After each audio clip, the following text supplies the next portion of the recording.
اعوذ باللہ من الشیطان الرجیم بسم اللہ الرحمن الرحیم۔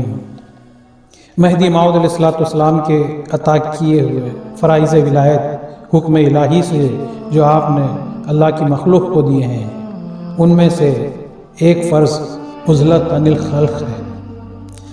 عزلت یعنی علیحدگی، تنہائی، اکیلا پن۔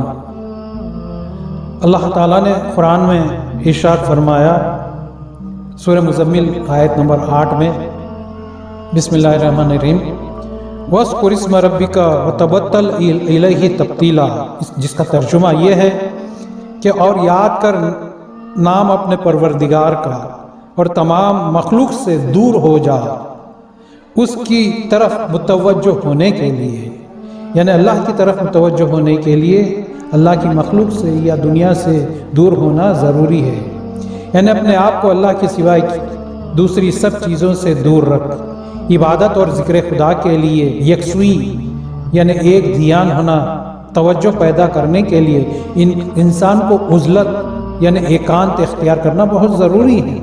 اس کی مثال ہم کو رسول صلی اللہ علیہ وسلم کی سیرت میں بھی ملتی ہے۔ رسول صلی اللہ علیہ وسلم کو نبوت ملنے سے پہلے آپ صلی اللہ علیہ وسلم مکے کی بستی سے دور جا کر غار حرا میں بیٹھا کرتے تھے، ذکر و فکر میں، سوچ و فکر میں رہا کرتے تھے نبوت ملنے سے پہلے۔ اسی کو عزلت کہتے ہیں۔ جو لوگ یہ سوچتے ہیں کہ ذکر اللہ تو چلتے پھرتے بھی کیا جا سکتا ہے، ان کے لیے رسول صلی اللہ علیہ وسلم کا اوپر بیان کیا ہوا واقعہ دلیل کے لیے اطمینان بخش ہیں کہ ذکر اللہ کے لیے شروع میں سب سے پہلے الگ ہو کر عبادت کرنا، ذکر کرنا ضروری ہے تاکہ یکسوئی توجہ حاصل ہو جائے۔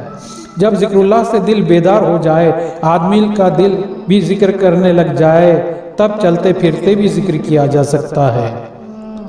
اور محمد ابن جریر طبری تبتل الیہ تبتیلا اس آیت کی تفسیر کرتے ہوئے یہ لکھتے ہیں کہ اپنی ضرورتوں کے لیے اور اپنی عبادت کے لیے اس کے ہو جاؤ، اور دوسری تمام اللہ کے سوا جتنی بھی چیزیں ہیں ان سب سے الگ ہو جاؤ۔ اللہ تعالیٰ نے قرآن مجید میں اور ایک جگہ پر فرمایا ہے کہ جس کا ترجمہ یہ ہے سورہ انعام کی آیت نمبر 70 ایسے لوگوں سے بالکل دور رہو جنہوں نے اپنے دین مذہب کو کھیل تماشا بنا رکھا ہے اور دنیا کی زندگی نے ان کو دھوکے میں ڈال رکھا ہے۔ اس طرح کے اللہ کے احکام کی روشنی میں حضرت مہدی موعود علیہ السلام نے عزلت عن الخلق کو فرض فرمایا ہے۔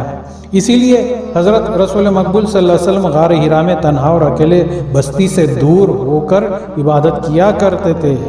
اللہ کے نیک بندے اور اولیاء کرام بھی عزلت میں عبادت کیا کرتے تھے اور کئی دنوں تک لوگوں کے سامنے نہیں آتے تھے۔ ابراہیم علیہ السلام کے جلیل القدر پیغمبر کی ہی بات کو لے لیجیے۔ ابراہیم علیہ السلام کے الفاظوں کو بھی قرآن یوں آیت بناتا ہے، وَقَالَ إِنِّي ذَاهِبٌ إِلَىٰ رَبِّي سَيَّدَيْنِ۔ ابراہیم علیہ السلام نے فرمایا، جس کا ترجمہ یہ ہے، قرآن کا گواہی دیتا ہے کہ ابراہیم نے کہا کہ میں اپنے رب کے پاس جا رہا ہوں، قریب ہے کہ وہ میری ہدایت کرے گا۔ اس آیت میں اللہ کے پاس جانے کا مطلب عزلت اختیار کرنا ہے، تنہائی اختیار کرنا ہے، اور عزلت کا مطلب بھائی بندوؤں کو چھوڑنا اور وطن سے یا اپنی بستی سے دور رہ کر اللہ کی عبادت کرنا ہے۔ سورہ کہف میں اصحاب کہف کا قصہ بیان کیا گیا ہے جنہوں نے اللہ کی عبادت کے لیے پہاڑ کے دامن میں ایک غار یعنی غفا میں جا کر پناہ لی تھی اور سب سے الگ رہ کر عزلت اختیار کی تھی۔ یہی عزلت مہدی موعود علیہ السلام نے اللہ کے حکم سے فرض فرمائی ہے۔